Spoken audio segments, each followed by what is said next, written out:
નમસ્કાર વિદ્યાર્થી મિત્રો, અલ્પેશ સર એજ્યુકેશનમાં તમારું સ્વાગત છે. ધોરણ 10માં સોશિયલ સાયન્સ સબ્જેક્ટમાં ચેપ્ટર નંબર 15 આર્થિક વિકાસ, તેનો એક પાર્ટ આપણે જોઈ ગયા. આજે પાર્ટ 2 એટલે કે ભાગ 2 ની વાત કરીશું. તો ચાલો સમય ન બગાડતા પાઠની શરૂઆત કરીએ.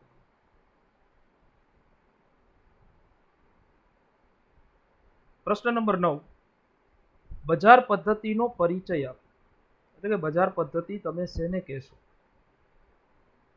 તો વિદ્યાર્થી મિત્રો, બજાર પદ્ધતિ છે તે ઉત્પાદનના સાધનોની ફાળવણીની એક વિશિષ્ટ પદ્ધતિ છે અને તેને મૂડીવાદી પદ્ધતિ તરીકે પણ ઓળખવામાં આવે છે. તેમાં ઉત્પાદનના સાધનોની જે ફાળવણી એ નફાના આધારે કરવામાં આવે છે, એટલે કે જેમાં વધારે નફો મળશે એ રીતે કરવામાં આવે છે. તેમાં ઉત્પાદન અને તેની સાથે સંકળાયેલા જે આર્થિક નિર્ણયો કેન્દ્ર સ્થાને શું હોય છે વિદ્યાર્થી મિત્રો? તો કે નફો જ હોય છે. સાહસિક લોકો મુખ્યત્વે નફાકારક ઉદ્યોગોમાં જ મૂડીરોકાણ કરે છે. એટલે કે જે નિયોજકો છે તે જેમાં વધારે મૂડી અને વધારે નફો મળતું હશે તેમાં જ મૂડીરોકાણ કરશે. આ પદ્ધતિમાં બજાર તંત્ર સંપૂર્ણપણે મુક્ત હોય છે, એટલે કે એમાં કોઈ પણ જાતના સરકારી અંકુશો હોતા નથી. તેમાં બજાર તંત્રમાં સરકારની કોઈ ચોક્કસ આર્થિક જે કહી શકાય કે નીતિઓની ભૂમિકા જ હોતી નથી. તેમાં રાજ્યોનો હસ્તક્ષેપ ન હોવાથી તેને આપણે મુક્ત અર્થતંત્ર તરીકે પણ ઓળખીએ છીએ.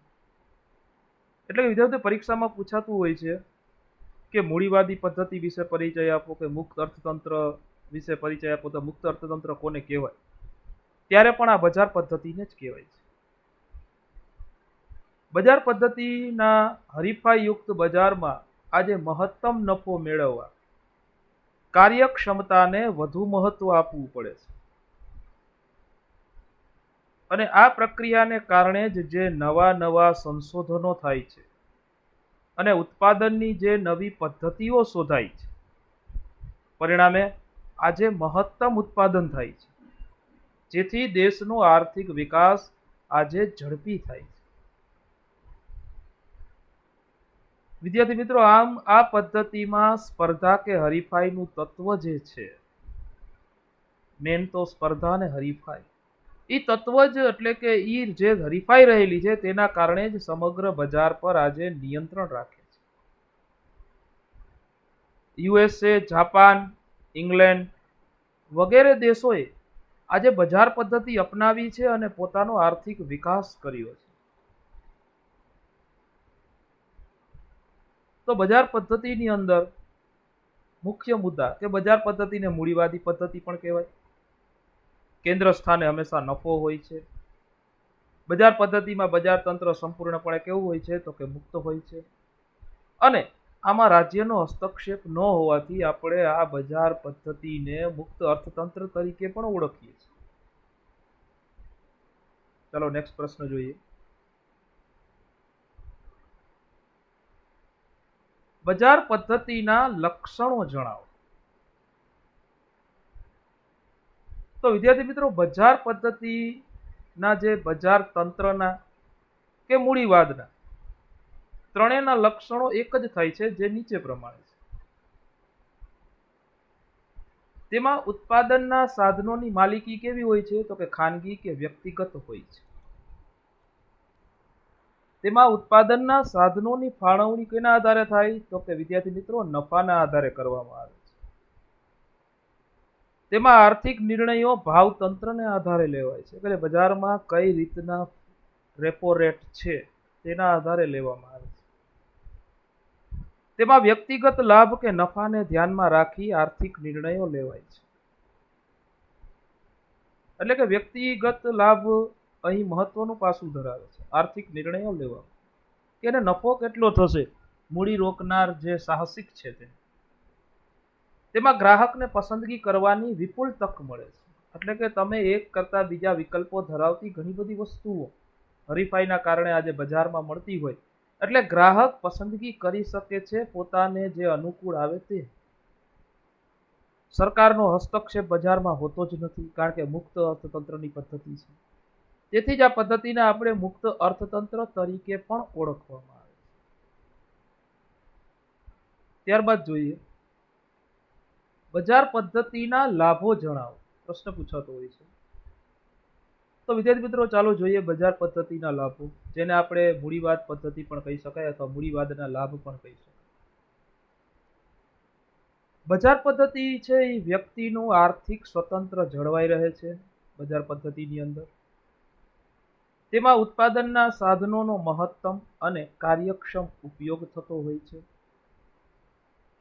ખાસ તો જે મૂડી રોકનાર જે સાહસિક છે, નિયોજકોની જે નફાવૃત્તિને કારણે આજે વિપુલ પ્રમાણમાં ઉત્પાદન થવા લાગ્યું છે.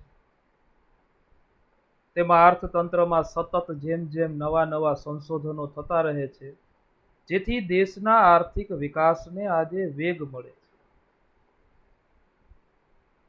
વિદ્યાર્થી મિત્રો, આ પદ્ધતિમાં હરીફાઈનું તત્વ હોવાથી જ ચીજ વસ્તુઓની આજે ગુણવત્તા કેવી બની છે, તો કે શ્રેષ્ઠ બની છે. ક્વોલિટી ઇમ્પ્રૂવ થઈ છે. લોકોની જરૂરિયાતો પ્રમાણે ઉત્પાદન ને વેચણી થાય છે, તેથી જ જરૂરિયાતો મહત્તમ પ્રમાણમાં આજે સંતોષાય છે. આમ બજાર પદ્ધતિ હેઠળ જોઈએ તો લોકોના જીવન ધોરણમાં ઘણો બધો સુધારો થાય છે. તો વિદ્યાર્થી મિત્રો, બજાર પદ્ધતિના લાભમાં જો આપણે જોઈએ તો એક તો વ્યક્તિનું આર્થિક સ્વતંત્ર જળવાય, કાર્યક્ષમ સાધનોનો ઉપયોગ થાય, નફાવૃત્તિને કારણે ઉત્પાદનમાં વધારો થાય, અને ખાસ જોઈએ તો હરીફાઈના તત્વને કારણે ગુણવત્તા જે છે વસ્તુની કેવી બને છે, તો કે શ્રેષ્ઠ બને છે, અને જેના કારણે લોકોના જીવન ધોરણમાં આજે સુધારો થાય છે. ત્યારબાદ જોઈએ તો બજાર તંત્રના જેમ લાભ છે, અમુક એની મર્યાદાઓ પણ છે. તો બજાર તંત્રની મર્યાદાઓ કઈ હોઈ શકે? ચાલો આપણે જોઈએ.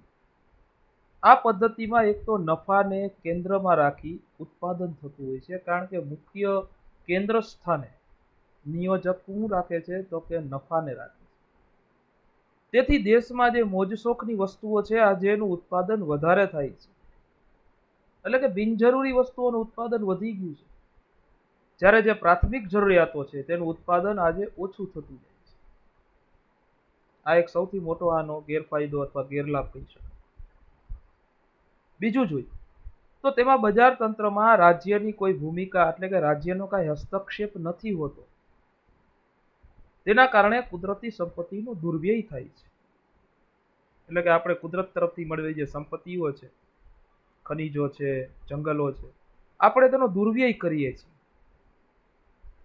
ગ્રાહકોની બજાર વિશેની અજ્ઞાનતાને કારણે તેમનું શોષણ થાય છે. કારણ કે એક કરતા વધારે વસ્તુઓમાં જ્યારે તમને પસંદગીની તક મળતી હોય ત્યારે ગ્રાહક મૂંઝાય છે, અને એ અજ્ઞાનતાને કારણે જ કઈ વસ્તુ લેવી અથવા કઈ વસ્તુ પસંદ કરવી નથી ખબર પડતી, તેથી એનું શોષણ થાય છે. એટલે કે કિંમત હોય તેથી વધારે કિંમત લઈ ગ્રાહકોનું શોષણ થતું હોય છે. બજાર પદ્ધતિમાં ઉત્પાદનના સાધનોની જે ખાનગી માલિકી હોવાથી સંપત્તિ અને આવકનું એમ કહી શકાય કે કેન્દ્રીયકરણ થાય છે. ખાનગી વ્યક્તિ નફાને પ્રાધાન્ય આપી જ વસ્તુનું ઉત્પાદન કરે છે, જેથી આવકની અસમાનતામાં આજે વધારો થતો જોવા મળે છે.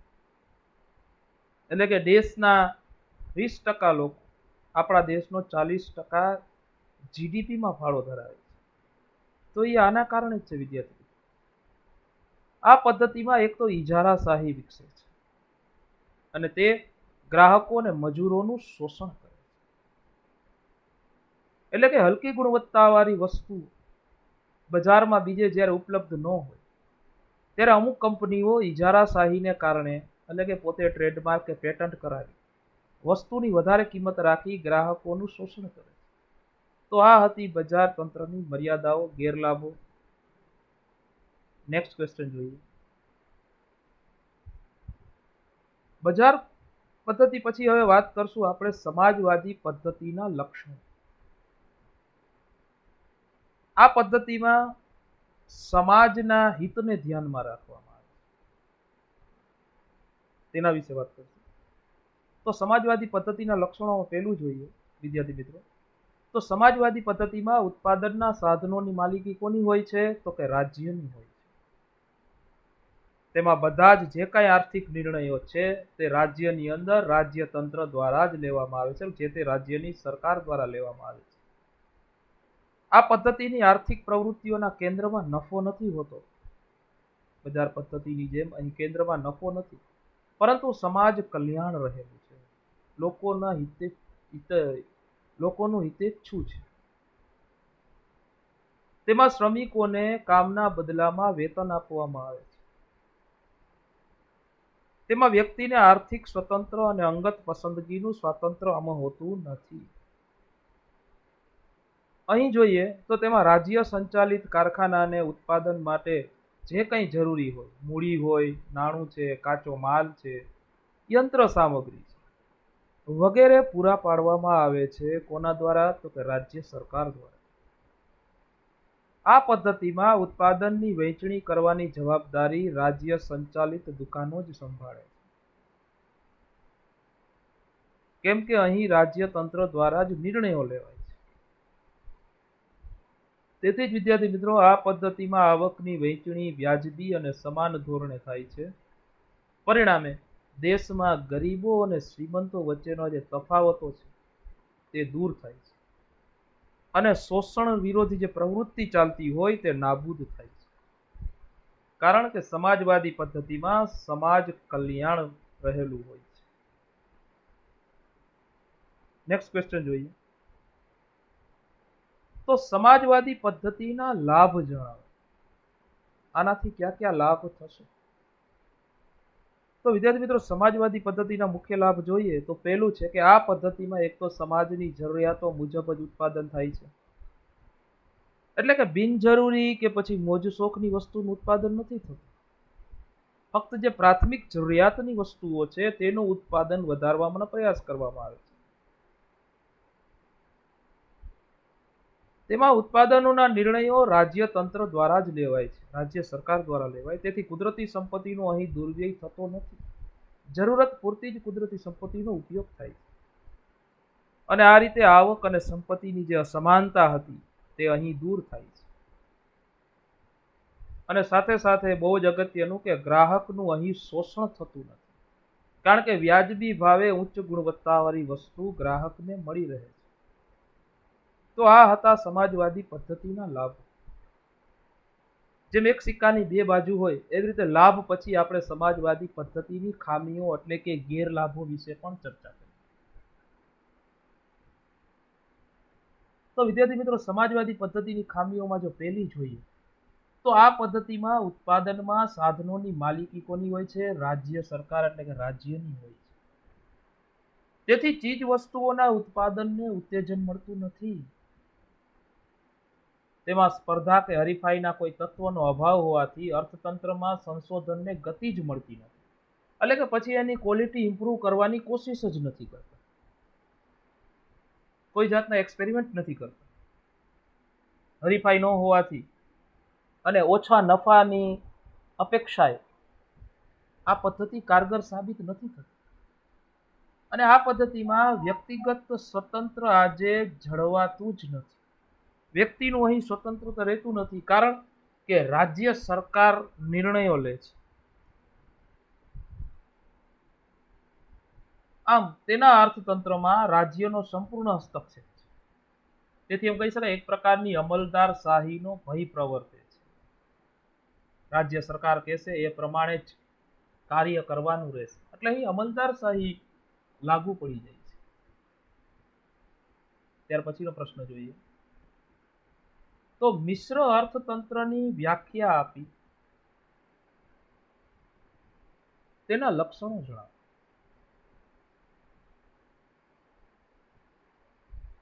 તો વિદ્યાર્થી મિત્રો, પહેલા વ્યાખ્યા જોઈ લઈ કે મિશ્ર અર્થતંત્ર એટલે શું. મિશ્ર અર્થતંત્ર એક એવી આર્થિક પદ્ધતિ છે કે જેમાં જાહેર અને ખાનગી ક્ષેત્રનું સહઅસ્તિત્વ હોય છે, એટલે કે બંને ક્ષેત્ર એકબીજાના હરીફ નથી હોતા, પરંતુ એકબીજાના પૂરક બનીને કામ કરતા હોય.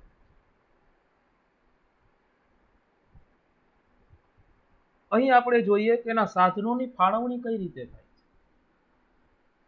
મિશ્ર અર્થતંત્રમાં ખાનગી અને જાહેર ક્ષેત્રનું કોઈ જાતનું સહઅસ્તિત્વ છે, કારણ કે બંનેનું છે. અહીં જાહેર અને ખાનગી ક્ષેત્ર બંનેનું સહઅસ્તિત્વ છે. બીજું, ભારે ઉદ્યોગો હોય, એટલે કે જે મોટા પાયાના ઉદ્યોગો છે, સંરક્ષણ સામગ્રીના કઈ કારખાના છે, રેલવે છે, વીજળી છે, સિંચાઈ છે કે રસ્તાઓ છે વગેરે જે પાયાના ચાવીરૂપ ક્ષેત્રોની જવાબદારી આજે જાહેર ક્ષેત્રને જ સોંપવામાં આવે છે. એટલે કે આ ક્ષેત્રની માલિકી રાજ્ય સરકારની જ હોય છે. જ્યારે બીજી બાજુ જોઈએ તો કૃષિ છે, વ્યાપાર છે, ઓછું મૂડીરોકાણ ધરાવતા નાના મોટા ઉદ્યોગો છે, વપરાશી વસ્તુઓનું ઉત્પાદન કરતા ઉદ્યોગો વગેરે ખાનગી ક્ષેત્રના રહે છે. એટલે કે આ ક્ષેત્રની માલિકી વ્યક્તિગત હોય છે.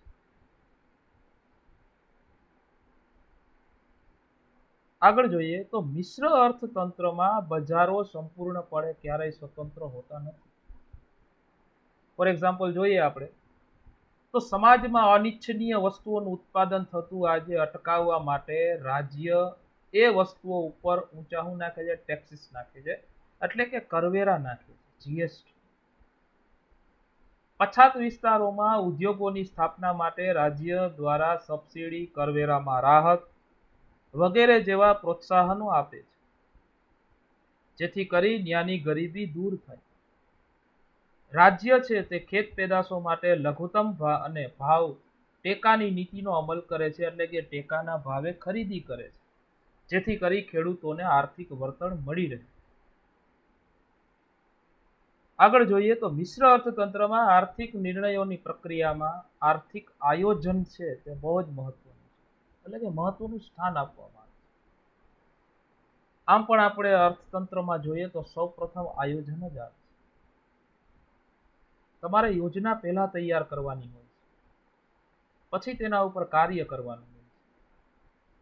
આ પદ્ધતિની ઉત્પાદન પ્રક્રિયા પર અંકુશો કે નિયંત્રણો હોવાથી ઘણી વખત આ પદ્ધતિને નિયંત્રિત આર્થિક પદ્ધતિ તરીકે પણ ઓળખવામાં આવે છે, કારણ કે અહીં સરકારી નિયમો, ધારાધોરણો લાગુ પડતા હોય છે, એટલે આને નિયંત્રિત આર્થિક પદ્ધતિ તરીકે પણ ઓળખવામાં આવે છે. હવે મિશ્ર અર્થતંત્રની જો ખામીઓની વાત કરીએ તો મિશ્ર અર્થતંત્રમાં આર્થિક અસ્થિરતા, સંકલનનો અભાવ, આર્થિક વિકાસનો આજે નીચો દર, આર્થિક નીતિઓમાં સાતત્યનો અભાવ વગેરે મર્યાદાઓ જોવા મળે છે. તો આજે વિકાસ દર નીચો રહે છે આ મિશ્ર અર્થતંત્રને કારણે, કારણ કે અહીં વધારે પડતું સરકારી નિયંત્રણો ને અંકુશો, કાયદાઓ લાગેલા હોય.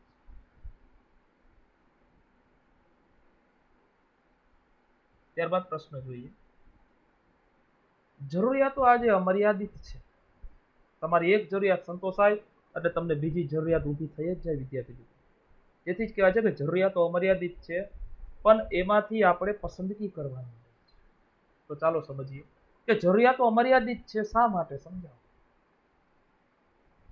આજે માનવીની જરૂરિયાતો અસંખ્ય અને અમર્યાદિત છે. તમે કે હું, આપણી એક જરૂરિયાત પૂરી થાય તો બીજી જરૂરિયાત ઉદ્ભવે છે.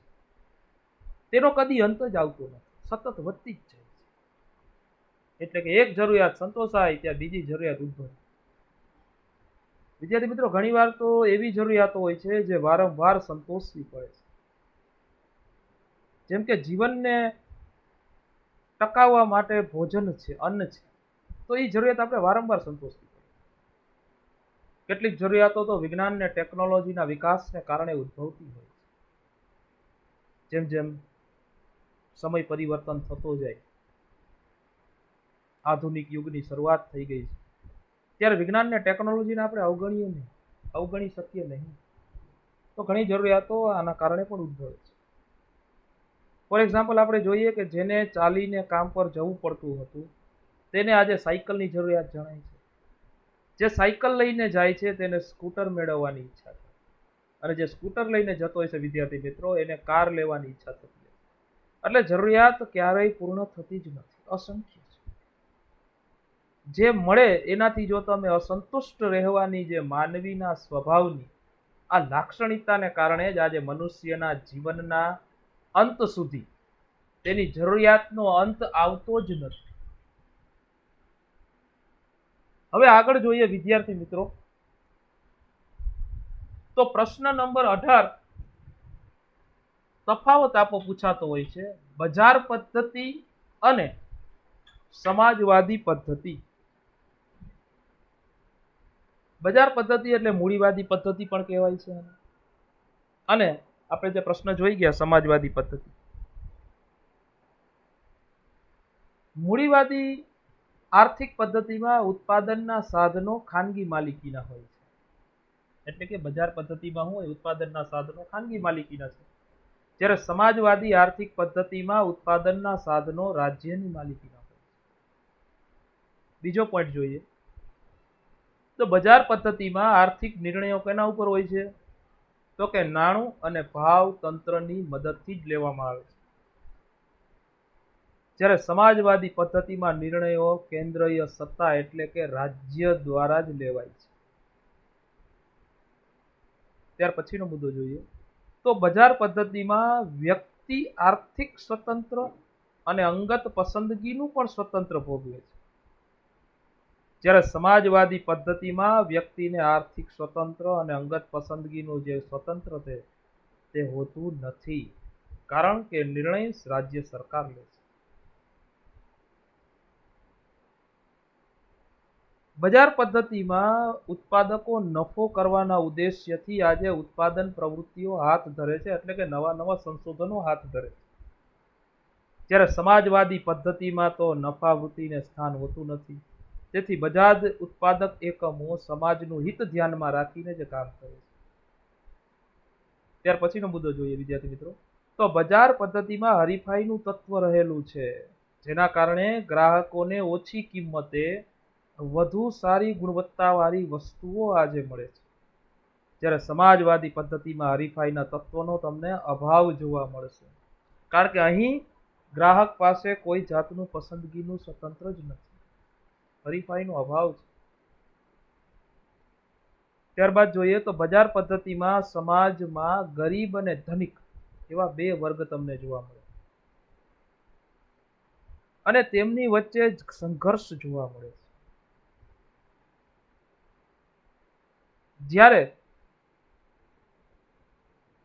સમાજવાદી પદ્ધતિમાં સમાજમાંથી વર્ગભેદને નાબૂદ કરે છે, તેમાં વર્ગવિહીન સમાજ રચનાનો આજે ઉદ્દેશ્ય હોય છે. તો આ હતી વિદ્યાર્થી મિત્રો બજાર પદ્ધતિ એટલે કે મૂડીવાદી પદ્ધતિ અને સમાજવાદી પદ્ધતિનો તફાવત. ત્યારબાદ આ પાઠનો લાસ્ટ ક્વેશ્ચન જોઈ જઈએ કે જાહેર ક્ષેત્ર અને ખાનગી ક્ષેત્ર આ બંને વિશે તફાવત પૂછાતો હોય છે. તો ચાલો વિદ્યાર્થી મિત્રો જોઈએ કે જાહેર ક્ષેત્ર અને ખાનગી ક્ષેત્ર વચ્ચે કઈ કઈ રીતે તમે એને અલગ પાડી શકો છો, કેટલી અસમાનતાઓ રહે છે. જાહેર ક્ષેત્ર એટલે શું હોય, રાજ્યની માલિકીનો ઉત્પાદન એકમ કહી શકાય, જ્યારે ખાનગી ક્ષેત્ર એટલે એક વ્યક્તિ કે અનેક વ્યક્તિઓની માલિકીનો ઉત્પાદન એકમ કહી શકાય. કારણ કે અહીં તો ભાગીદારી પેઢીએ જો વિદ્યાર્થી મિત્રો ધંધો ચલાવતા હોય તો એક કરતા વધુ ભાગીદારો પણ ભેગા મળી અને જે તે કંપનીની કે એકમની માલિકી ધરાવતા હોય છે. જાહેર ક્ષેત્રમાં શું હોય, એકમનું સંચાલન રાજ્ય સરકાર દ્વારા નિયુક્ત પગારદાર હોય ને જે નિયામકો કરે, એટલે કે અધિકારી કરે છે. જ્યારે ખાનગી ક્ષેત્રમાં તો એકમની માલિકી તેનું સંચાલન એ વ્યક્તિના હાથમાં છે અથવા એના ભાગીદારો હસ્તક હોય છે. જાહેર ક્ષેત્રમાં આપણે ભારે ચાવીરૂપ ઉદ્યોગો છે, સંરક્ષણ સામગ્રીના ઉત્પાદન માટેના કારખાના છે, રેલવે છે, વીજળી છે, બેંક છે, વીમો છે, મોટી સિંચાઈ યોજનાઓ છે વગેરે ક્ષેત્રની માલિકી સામાન્ય રીતે જાહેર ક્ષેત્રની છે. જ્યારે ખાનગી ક્ષેત્રમાં જોઈએ તો ખેતી છે, છૂટક અને જથ્થાબંધ વેપાર આવી જાય, નાના મોટા ઉદ્યોગોનો સમાવેશ થાય, સાથે સાથે ગૃહ ઉદ્યોગો પણ આવી જાય છે. તો વગેરેની માલિકી આજે ખાનગી ક્ષેત્રની છે. આગળ જોઈએ વિદ્યાર્થી મિત્રો, તો જાહેર ક્ષેત્રમાં વિપુલ મૂડી રોકાણની જરૂર હોય છે, કારણ કે અહીં ભારે ઉદ્યોગોની સ્થાપના કરવાની છે, મોટા ઉદ્યોગોની સ્થાપના કરવાની, એટલે મૂડીની વધારે જરૂરત પડશે. સામાજિક કલ્યાણ તેમજ રાષ્ટ્રીય સુરક્ષા માટે મહત્વના હોય તેવા જ ઉત્પાદન ક્ષેત્ર જાહેર ક્ષેત્ર માટે અનામત રાખવામાં આવે છે. જ્યારે ખાનગી ક્ષેત્રમાં જોઈએ તો વપરાશી વસ્તુઓના ઉદ્યોગો છે, જે ઓછા જોખમી તેમજ ઓછું મૂડી રોકાણ ધરાવતા ક્ષેત્રનો સમાવેશ આપણે ખાનગી ક્ષેત્રમાં કરવામાં આવે છે.